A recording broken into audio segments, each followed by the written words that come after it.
Do you still have that one you recorded a while ago? Like a couple months ago? Yeah, what I was going to do is just do like 3 of them as one pod just in the middle of the week. Because they're kind of fun. Did you ever send that one to Jim Brewer? Yeah. You sounded so good on that. Really? So professional. So sexy. Greetings, West Sacramento, and that's the Ghetto Bird. And oop.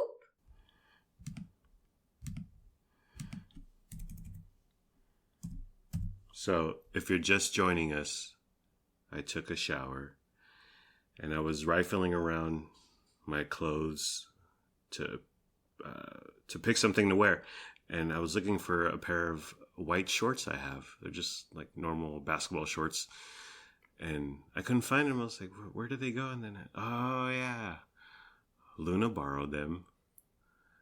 Luna deemed them worthy. She found them appealing, desirable. And so she commandeered them. And now they're no longer mine. And now you'll never see them again unless she's wearing them on her body. Unless I raid her room when she's out and about. And oop. And I need a system, some sort of accountability. So like a nightclub coat check. The library book checkout. A library book checkout. Blockchain of some sort. Dry cleaning. You go to your dry cleaner. Do they still give you the little tab? I need something. Though. And oop. So my friend in high school, Eric Gray, he worked at a local dry cleaning place, local dry cleaner, and I would go in there and just hang out because he was off at 5, and then we would go to the football game or go get something to eat or whatever. So I would go there at 4, and we would just hang and listen to Boys II Men. Water Runs Dry on repeat. But so people would come with their little paper ticket, like the thing that identifies my item is number 184. And so he would grab their little ticket and he would see number 184 and he would press the button and the whole caravan of dry cleaning clothes, it would spin around. It was as big as the suite, the storefront, and it was. But every once in a while, either the jacket or whatever item of clothing wouldn't be there, or it would be damaged. Oh. Yeah. So if it wasn't there, he'd be like, "Oh, we're looking for it, or we can't find it," or and call an older lady owned it. Call whatever Debbie to talk to her about what's going on or for compensation. And then sometimes it was damaged because of the process, a bunch of chemicals or whatever to clean these clothing items, this apparel. So he would, and I'd be like, "Please be there," or "Please don't be damaged." 99% of the time it went off flawlessly, but when it was damaged, we're like, "Oh, we got a stain on this because the chemical spilled, or we put too much wax or whatever." What do they call it when it's hard? And oop. Starch, no starch, heavy starch, light starch. But yeah, that was fun. People would be upset, and poor Eric Gray, poor 17-year-old Eric Gray, what he had to go through. Though, speaking of school, honey, we got an email from Lennox's teacher. She really enjoys communicating via email. Yeah. Like her emails compared to Luna's teacher's email, 10-1. So much communication from this teacher, and yet not enough communication about things that I need to know. Oh, yeah. But anyways. Yeah. She doesn't clarify or make things known, relevant information. But she sent an email because they were doing drug awareness teaching or campaign or a lesson or whatever. So she sends an email giving an FYI, giving a heads up. And I'm going to read the email. Yes, I hate it when radio shows / podcasts read emails, but it's okay. I'm a professional. I know this is good stuff. And oop. So this is her email. I wanted to remind you about our special presentation today at 1:40 to 2:30. Not even 2 hours. Victor Services, sounds fake, We'll be talking with our fifth graders on the important facts about common substances such as alcohol, nicotine, and marijuana. We hope students leave with the knowledge they need to make informed decisions that will keep them safe, healthy, and out of trouble. If you do not want your student to attend, please make sure you reach out to the office. Drug awareness, honey. For Len's 11, fifth grade, going into sixth. How effective is it? They seem so young for that, but That's right. That's another thing. am I being naive? They're bringing awareness to drugs, to Awareness more like introducing them Right. to the very thing you want them to stay away from. right. This lesson is a gateway to gateway drugs. But I realize you gotta say drugs are bad, but there are benefits to drugs. Like how cool smoking in the movies looks. Having conversations that go late, having deep philosophical conversations with your friends when you're high as a kite about what a chair would look like if your knees bent the other way. My friend Chuck Johnson made bongs back in the day. Making bongs out of 2 liters, pipes out of apples. But he took that knowledge, that MacGyver do-it-yourselfness, and he turned it into a career. He's like a big-time engineer now. Oh, wow. In Los Angeles, he's making tons of dough. And it started with making bongs for us. And by the way, be the maker of the bong. Don't be the consumer. Don't be the inhaler of the bong. Don't get high of your own supply, kids.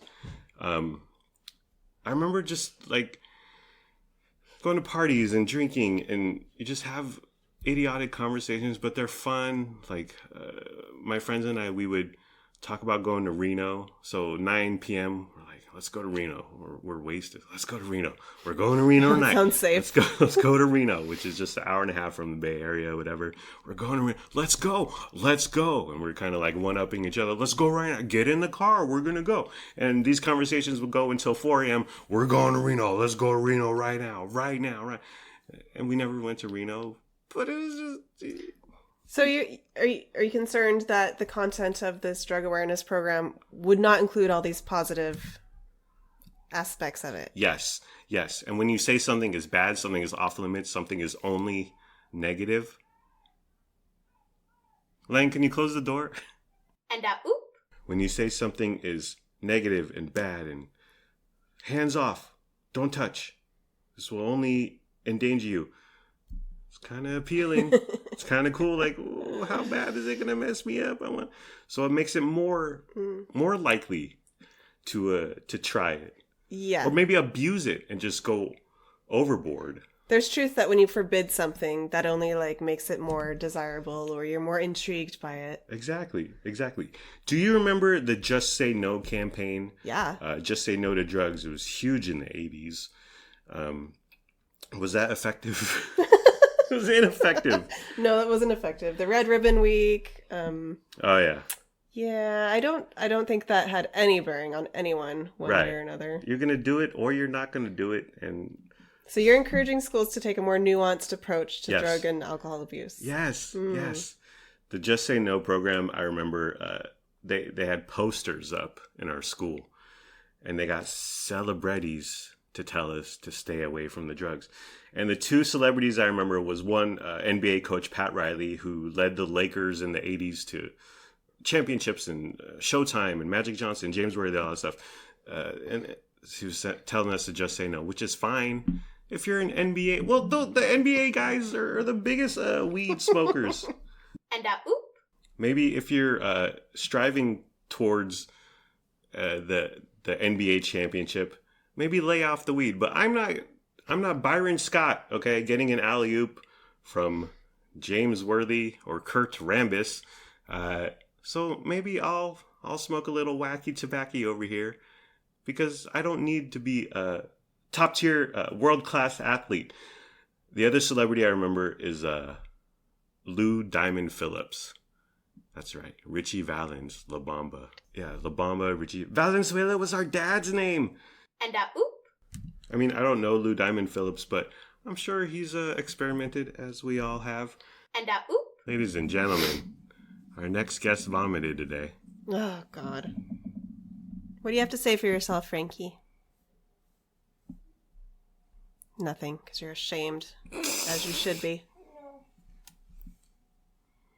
Oh, but you do look so cute, Frankie.